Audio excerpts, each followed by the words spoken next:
You don't escape poverty by working hard. You escape it by becoming someone else entirely. And Alexander Hamilton understood this better than almost anyone in American history. He didn't just outwork his competitors, he erased the person he used to be and rebuilt himself so completely that by the time he died, even he didn't know who he was anymore. January 11th, 1757. A bastard child is born on a forgotten island in the Caribbean. His father abandons the family. His mother dies when he's 13. He's left with nothing, not even a name that means anything. In the world Hamilton was born into, your bloodline determined your worth, and his bloodline was a stain. He would spend the rest of his life trying to wash it off.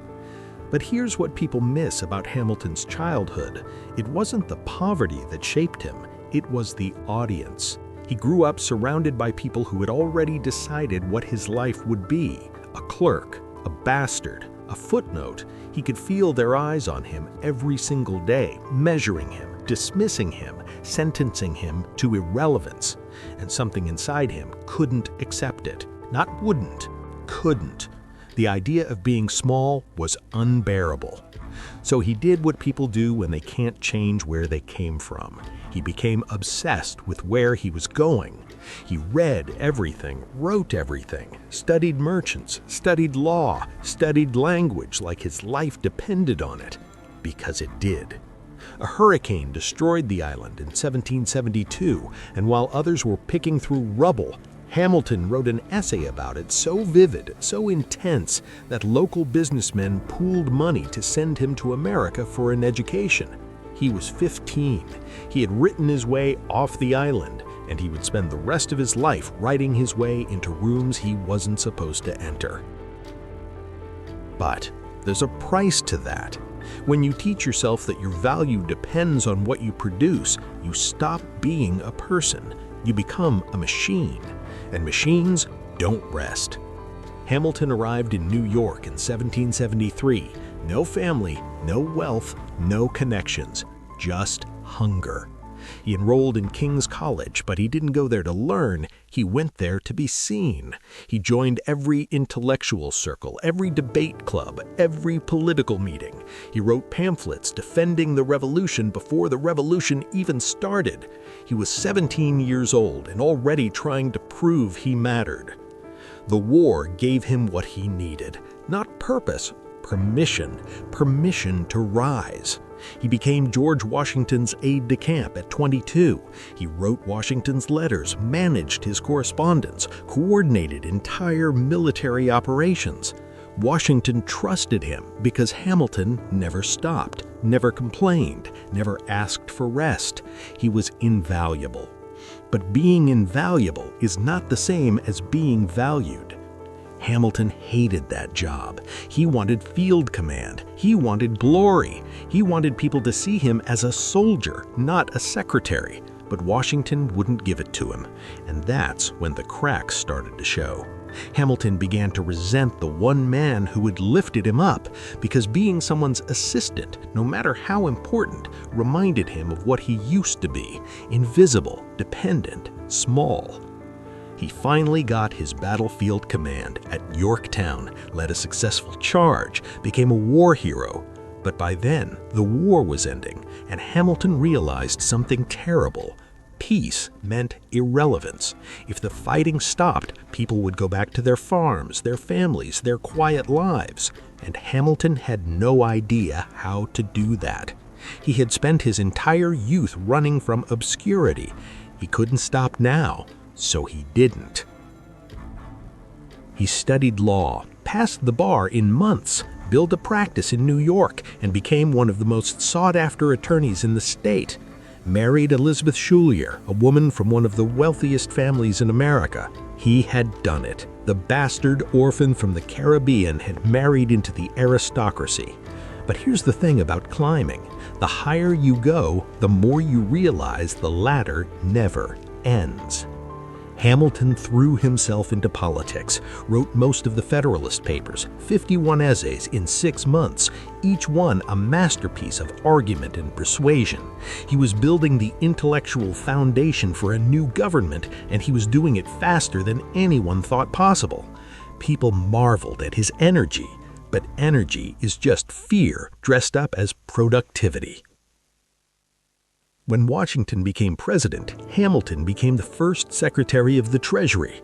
He was 34 years old and suddenly responsible for the financial survival of an entire nation drowning in debt.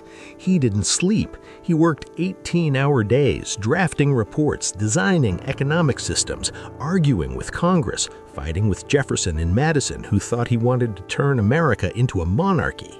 Maybe they were right, because Hamilton didn't trust people to govern themselves. He trusted systems he controlled. He created the National Bank, established federal credit, built the framework for American capitalism. It was brilliant. It worked. But it made him enemies. Not just political enemies, personal ones. People who hated him not for his ideas, but for his arrogance, for the way he seemed to believe he was the only person in the room who understood what was at stake. And maybe he was right, but being right doesn't mean you're loved. His son Philip was growing up barely knowing him. His wife Elizabeth was raising their children essentially alone.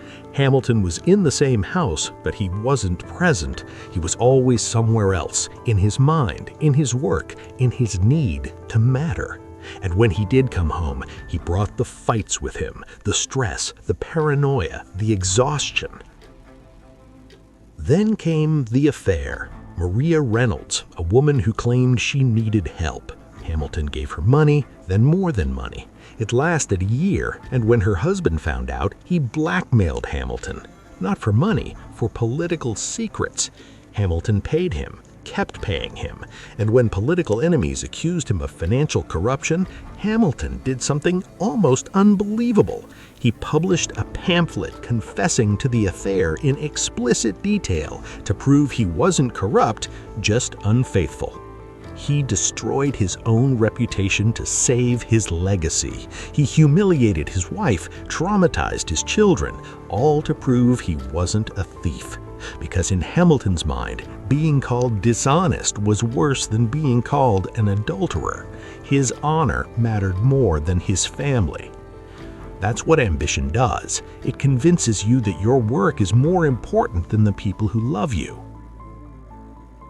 Philip, his eldest son, died in a duel defending his father's name. He was 19. Hamilton had taught him that honor was everything, and it killed him. Elizabeth never recovered. Hamilton never recovered, but he still didn't stop working. By 1804, Hamilton had no position in government, no influence. His former political party had abandoned him. His former friend Aaron Burr was running for governor of New York, and Hamilton campaigned against him, not because of policy, because he hated him, because Burr represented everything Hamilton despised: ambition without principle, charm without substance. Burr challenged him to a duel. Hamilton accepted. Some say he didn't plan to fire. Others say he fired and missed. It doesn't matter. Burr's shot hit him in the abdomen. He died the next day, 47 years old. He had spent his entire life building something, a nation, a system, a name. And in the end, he died because he couldn't stop fighting. He couldn't let go of his need to be right, to be seen, to matter. Elizabeth lived another 50 years. She spent them preserving his legacy, collecting his letters, telling his story. She loved him, even after everything. But love wasn't enough to save him, because Hamilton didn't need love. He needed proof. Proof that he wasn't the bastard orphan from the island. Proof that he mattered. And he got it. History remembers him, reveres him. He's on the $10 bill. He's in musicals. He won. But he also died alone on a floor in New Jersey, bleeding out from a wound that never had to happen. His son was dead. His wife was broken. His friends were gone. So here's the question nobody asks. If you spend your whole life running from who you used to be, do you ever actually arrive? Or do you just die exhausted, still running, still proving, still afraid that if you stop, someone will see the truth, that you were never enough, that you were always that kid on the island, that all the work, all the words, all the brilliance was just noise to drown out the silence of not mattering? Hamilton worked like time was chasing him, and maybe it was. But what he never realized is that he was chasing himself, and you can't outrun that.